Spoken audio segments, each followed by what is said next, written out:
পুরুষ মহিলাদের নামাজ কি একরকম কি না? না, পুরুষ ও মহিলার বডি স্ট্রাকচারে পার্থক্য আছে না নাই?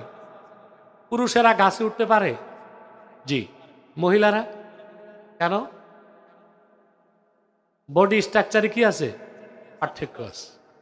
অতএব নামাজের আহকাম আরকাম যেহেতু বডির মাধ্যমে, তো কিছুটা তো পার্থক্য হবে স্বাভাবিক কারণেই। আর নজ দিয়েও প্রমাণিত আছে, বুখারী শরীফের হাদিস, রাসূল করিম সাল্লাল্লাহু আলাইহি ওয়াসাল্লাম পুরুষদেরকে শিক্ষা দিয়েছেন তারা যেন এমন ভাবে সাজদাতে যায় যেন তাদের সিনা উপরে থাকে, বকরির বাচ্চা যেন নিচে দিয়ে যেতে পারে। আর মহিলাদের শিক্ষা দেওয়া হয়েছে, একই হাদিস বুখারী শরীফে আছে, তারা যেন জবু থবু হয়ে সাজদায় যায়। কিভাবে?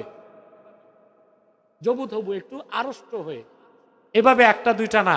ফতোয়ার কিতাব কবিরিতে পুরুষ ও মহিলার নামাজের মধ্যে স্টাইলের মধ্যে অনেকগুলো পার্থক্য দেখানো হয়েছে। আরেকটা বড় পার্থক্য, পুরুষরা হাত বাঁধবে নাভির নিচে, মহিলার হাত বাঁধে কই?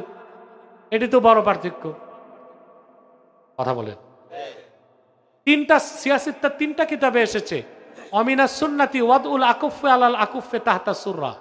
সুন্নত হচ্ছে বাম কবজিগুলোর উপর ডান কবজিগুলো ধরবে, নাভির নিচে বাঁধবে পুরুষরা। তিরমিজিতে আসছে ইয়াদাউল ইউমনা আলাল ইউসরা তাহতা সুররা, পুরুষ বাম হাতের উপর ডান হাত ধরবে, নাভির নিচে বাঁধবে। তিনটা কিতাবে নাভির নিচে হাত বাঁধার হাদিস আসছে।